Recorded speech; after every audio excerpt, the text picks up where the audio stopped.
Ini tuh bensin. Bensin. Tak kira ngelas. Wawat. Wah, ping 10. Ping 5.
Tet.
Aduh,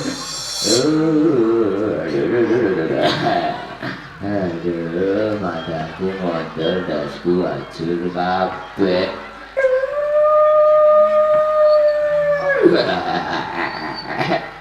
Aduh, kuburku banjir. Aku amen golek gon sing kasek. Bye.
Iwak iko. Iwak keten. Keten. Ya. Iwakku man. Pasti membawa. Bisa. Ayo Ger, ayo Ger.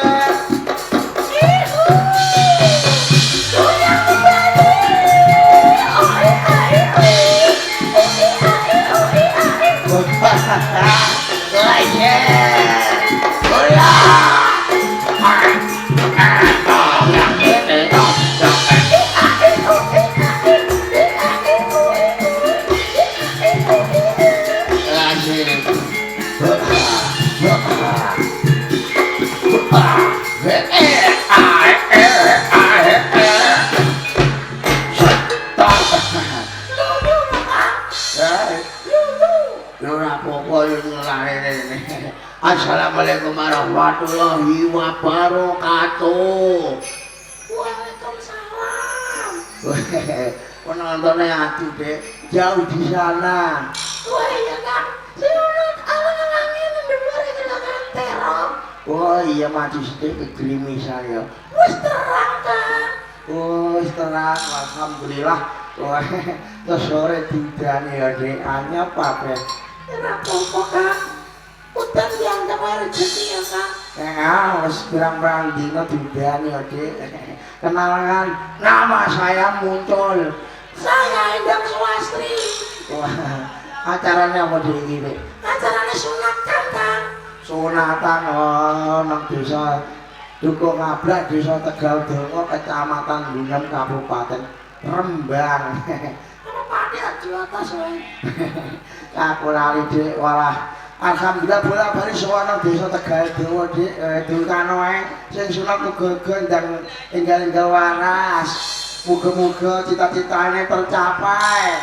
Ngono muga-muga dadi bocah sing pinter ngono. Lumereng sing kagungan dosa, muga-muga rezekine ora lokak neng tansaya tebak, amin. Alhamdulillah, kowe dongane yo ngono pokoke seger waras kabeh ngono ae dulur-dulurku Tegal Dongo. Alhamdulillah. Kan, Ana apa? bengi iki lakone apa kan? Apa ana? Andung lumut. Andi lumut ayo. Alhamdulillah. Permintaan dari sunat menunggu. Alhamdulillah ketoprak Wahyu Manggolo ditimbalan nom juga ngabrak ya dek. Iya kan? Asli saka Tanjung Sari, Kecamatan Jakenan, Kabupaten Pati. Timbilan milik mogol ngono. Mogol sing ndi kan? Ya bagus dhewe ngono lho. Nek ada piye carane yang ketoprak? Wahyu Manggolo. Gampang telepon ae dek. Piro kan? Rungokno tak wacane, dek komentar ngene urung ya dek. Urung kan mulai turu. Oke, perintah boy Jawa enak. 081 dua delapan satu dua delapan satu sembilan. Enak ya dek. Wis telepon enak sini. Kayak terus. Oke apa?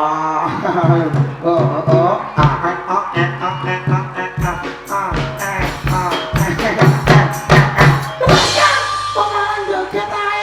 Penelitian didokumentasi RHS video syuting karo bala YouTuber DM Lighting kantong channel sukses kabeh kan. Sayangnya untuk kaos. Ora apa-apa, sok darang untuk dhewe ngono ayo bareng-bareng ndelok Wahyu Manggolo nang ngabrak ayo ganti iringan pikirne Wahyu Manggolo.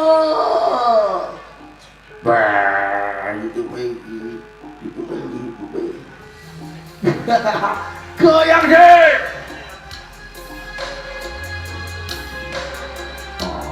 Volume ini aton Disuruh. wah ber Ano bapak? Ono ko na naman ang dandanan. apa ini? DJ apa ini? Wah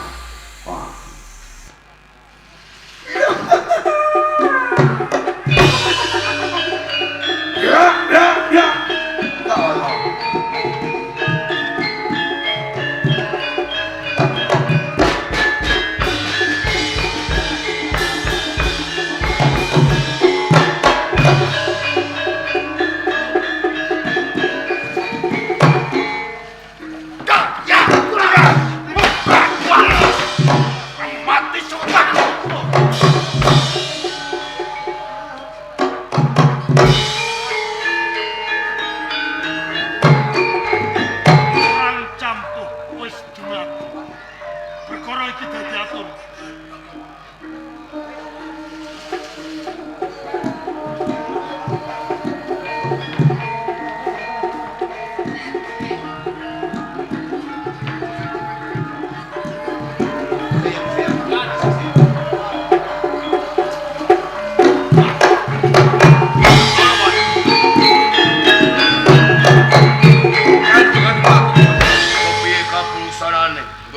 Geger ana ning Praja Jenggala.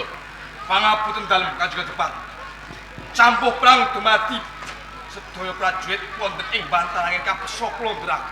Yen ngono kowe ora kelakon boyong karo Candrakirana. Nanging Sabar. Sabar nggonku duweni garwa karo Candrakirana Prapat. Kanjeng Depat. Panjenengan ampun mupus kados pekat. Ayo kuno. Jeneng perang menika adu okol kalah kedah ngginakaken akal. Cetha nggonmu okol kalah. Inggih, Akale piye? kangge nambal sosrawirang panjenengan. Monggo kula aturi lumebet wonten ing Taman Sari sisa damel gonjak Galuh Candra. Gonjak Galuh Candra.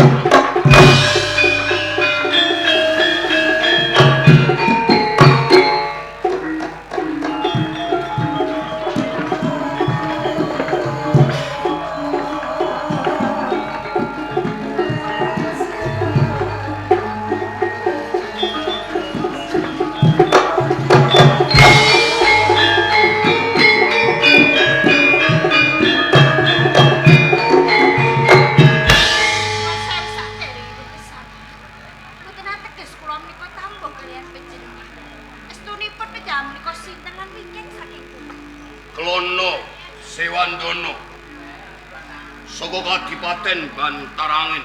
Lajeng wonten wigatos menapa ngantos pinjamanipun lebet ana ing Taman Sari. Yo kene nganti aku mapa ana ing Taman Sarimu. Mergo aku pengen ketemu Galuh Candrakirana. Yen ora kleru kowe Galuh Candrakirana. Menika lho Raden. Galuh Candrakirana boten sanes kula piyambak. Kowe Sunipun wonten wigatos menapa ki ngantos pedhah menika ngupati dhateng. yo kene aku ngupati kelawan kowe. Tak tumuske nggonku rikala semana ngimpi kelawan kowe Galuh Candrakirana. Mimpi. Heeh. Perkawis menapa ki Kanjeng? Perkara aku tresno kelawan kowe Galuh Candrakirana. Tresna kaya Iya. Kanjeng Adipati Karnaswanda. Kula nyuwun kanjeng. Ampun dipun lajengaken dipun resiki dhateng dalaran kula menika sampun dipun resiki salah satunggal. Boten sanes ingkang mistati asmara Bangun. Aku ngerti. Yen kowe wis duweni garwa panci Asmara Bangun. Nanging niat lan setyaku, aku kepengin duweni bojo lawan kowe Galuh. Kuwi penjam menika sampun mangertos. Pireng kula menika sampun gadhah garwa. Nanging ing menapa adreng daya penjalan badhe murid garwa dhateng. Yo kene aku adreng kepengin duweni bojo kowe. Mergo mangertos lawan kowe nganti tak gowo sakjroning ngimpi. Ora ana wanita kang tak tresnani kajaba kowe. Penjam menika salah satunggaling payoman. Tasih mudha taruna gagal bijaksana bagus pasuryan. Yo, Prai penjam menika badhe kala.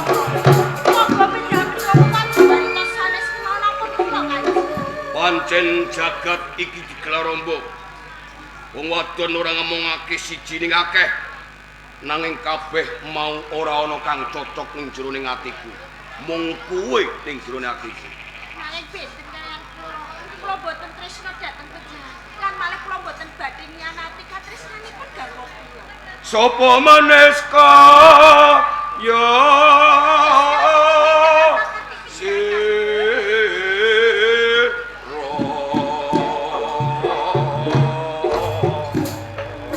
Maksud dhateng kula kados Kanjeng. Kula tresna dhateng penjam.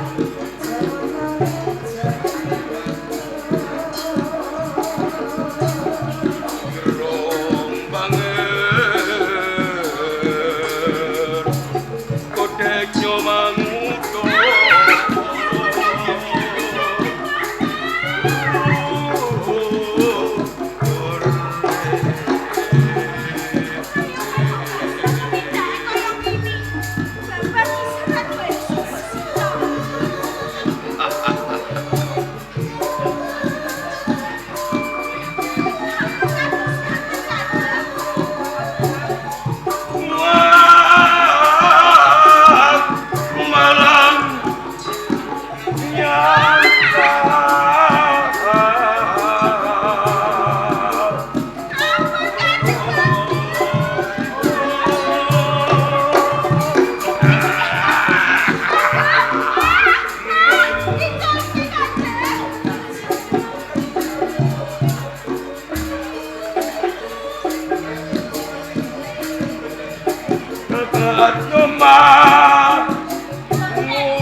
ning mengko kowe Tresna lawan aku. Untuk cilik binasaan mikir.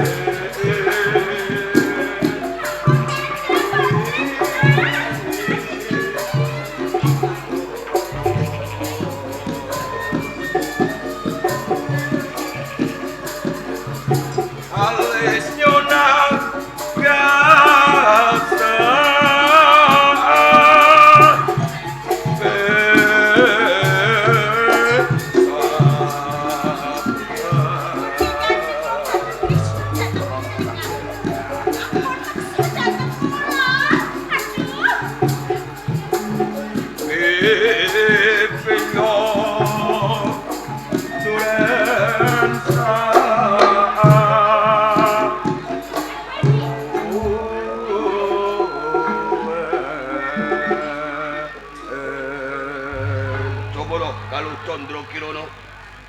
yen aku ora tresna lawan kowe ora tak rewangi kaya ngene. Wong edan cinapuan turut dalan ora katokan tak lakoni. Aku tresna lawan kowe kalau jaluan. Jaluan opo wae ning kene bakal tak turuti waton. Kowe gelem pisah lawan Panji Asmara Bangun.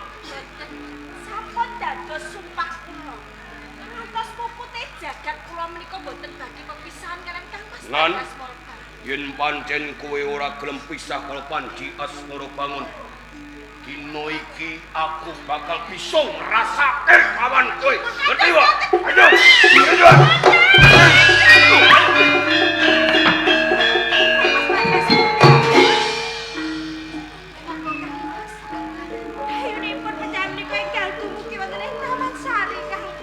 Ini caketo kelawan tukang.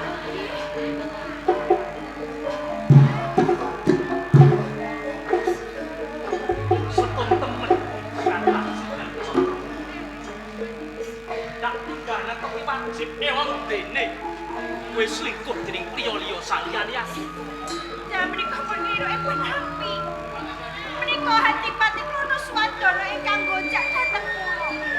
Babar pisan kula menika boten ngimbangi katresnanipun kan. Pun Kakang ora silih mripat. Pun Kakang ora silih mripat kaliyan. Kurang ajar. Betul.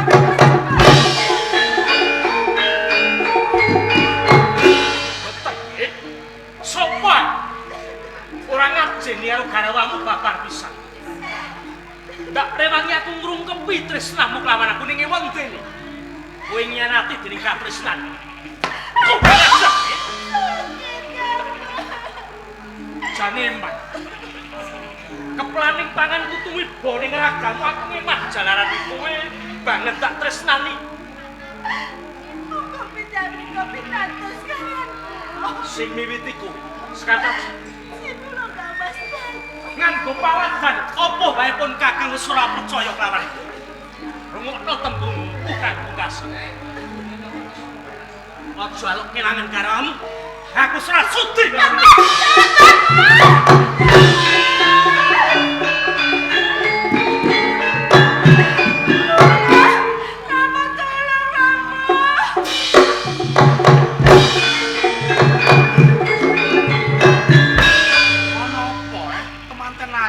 Banjur mumpun iki jujur kepinggir.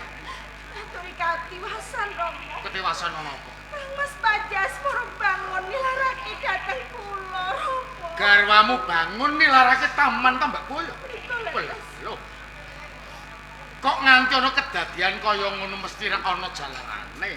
Banjur jalarane apa Jalaranipun Kang Mas Bangun menika sujana kaliyan Kanjeng Hadipati Klono Swadana. Ing sekawit Kanjeng Hadipati Klono Swadana menika dumugi wonten ing Taman Saripun. Kapara gonjak dhateng kula. Nanging Romo, babar pisan kula menika boten nimbangi katresnanipun Romo. Yen kaya ngono tumindake Hadipati Klono Sewandana iki kabacutake. Nika lenes. Pancen ing ngarep Klono Sewandana munggah ning pendhapa Praja Jenggala Estingarah kepengin ngalap nggonmu bebrayan kelawan garwamu Panjaspara bangun padha bubrah. Ora ngira babar pisan nganti wani lumebu ning Taman Sari. Ya wis kene wae. Terus putih Rama. Sawetara lerena nggonmu pun mbok menawa garwamu ninggalake Taman Sari iki mung arep nentremake penggalihe. Mengko yen wis tentrem penggalihe, Rama percaya bakal bali meneh ana ing Taman Sari. Mboten Rama.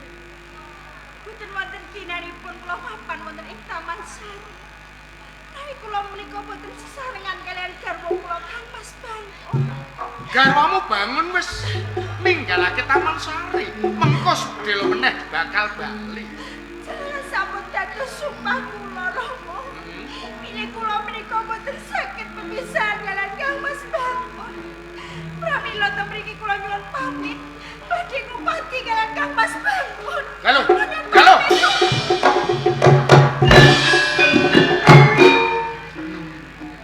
Kedadian kaya ngene iki njur kepi.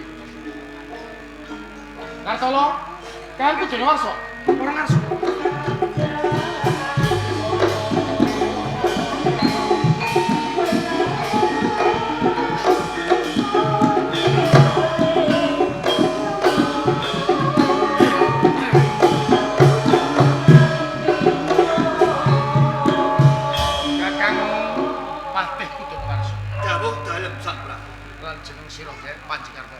Paring dawa segede pangepurane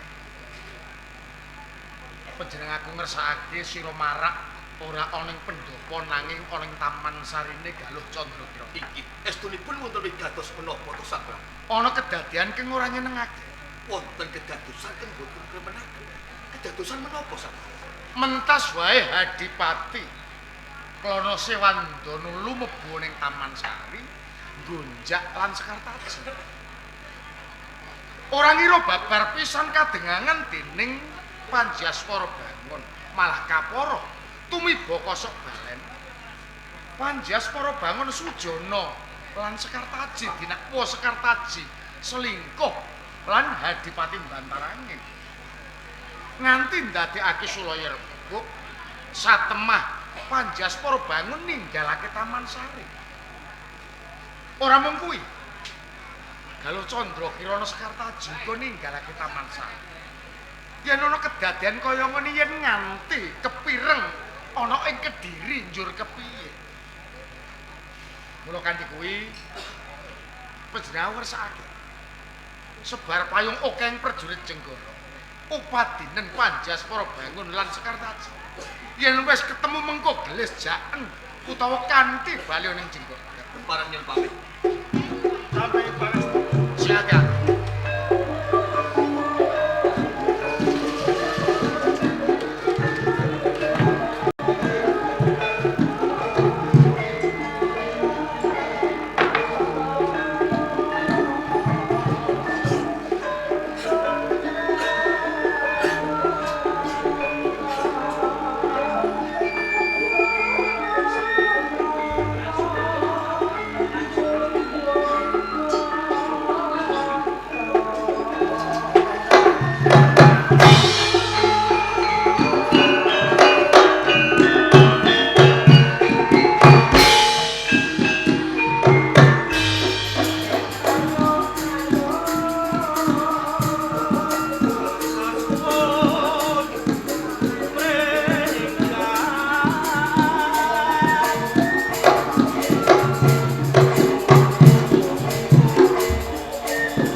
Asmara Bangun.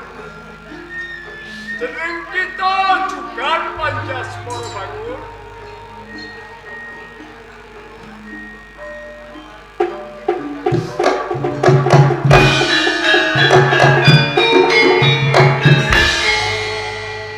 Panji Asmara Bangun.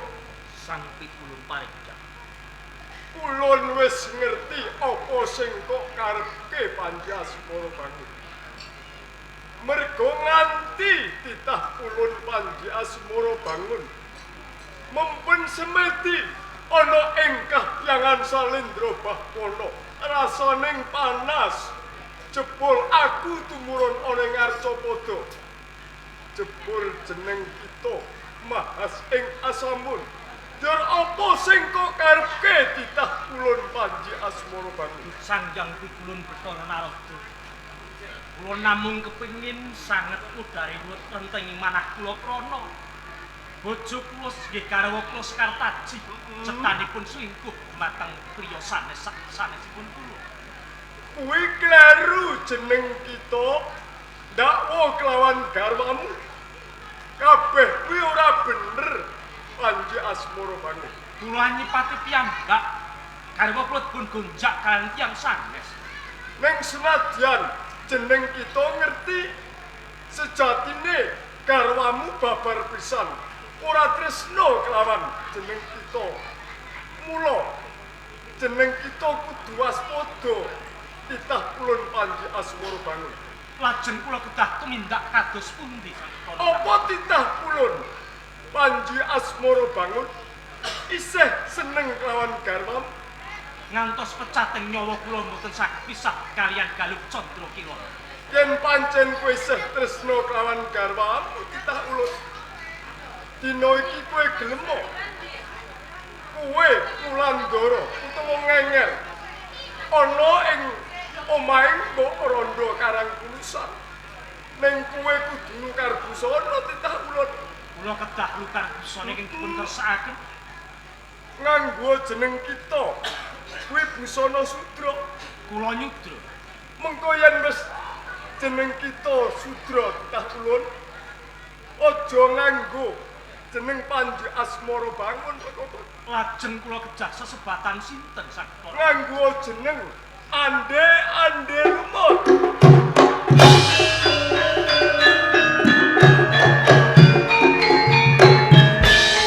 Titah kulon Panji Asmara Bangun. Kula saking pitulung.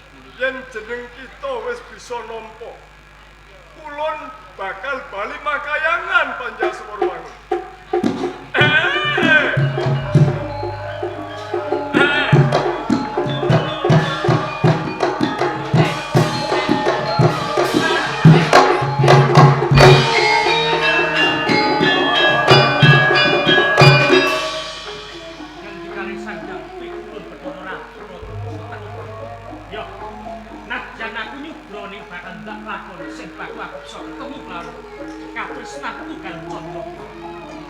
Galuh Candra Kirana, aku tresna kawan kowe.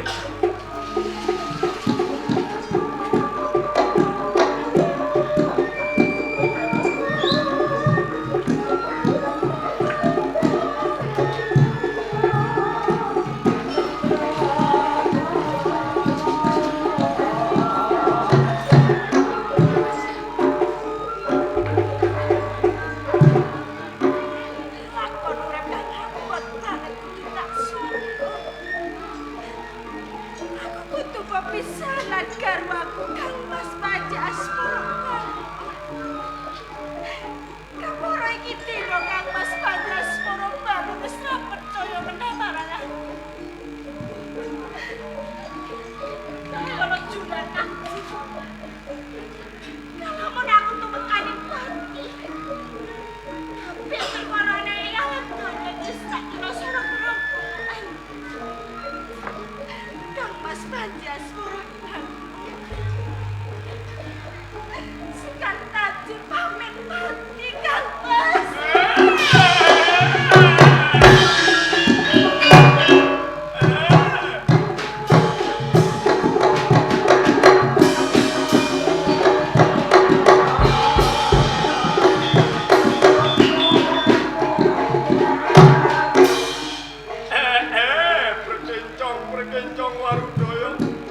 sing arep kok karepke? Terus kula menika badhe mungkasi dhateng nyawa kula. Jalanan sampun mupus saking kula gesang. Kang Mas Padasmara bangun menika sampun boten ngaten kula garwa manten. Jalaran piyambakipun sujana lan dakwa kula tumindak selingkuh Rama. Itah ulun Sekartaji. Jeneng kita aja gampang mupus. Sejatine garwamu kuwi tresna banget kelawan jeneng kita.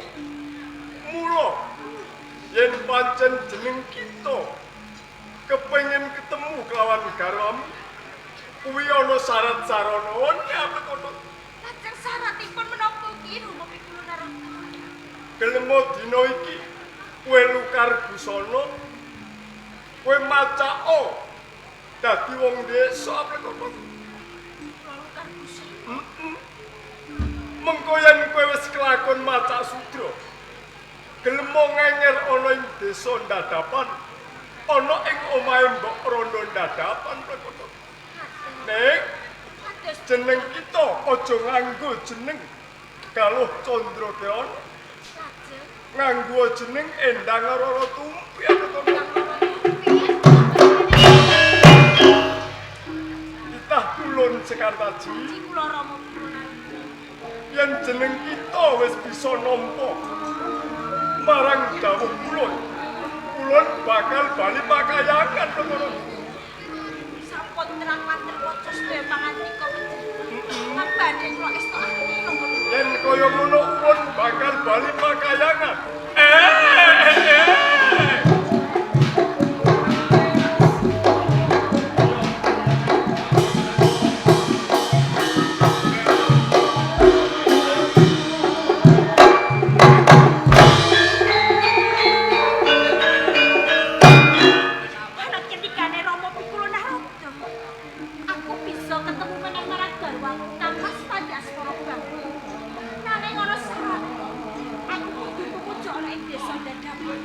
Yen pancen bisa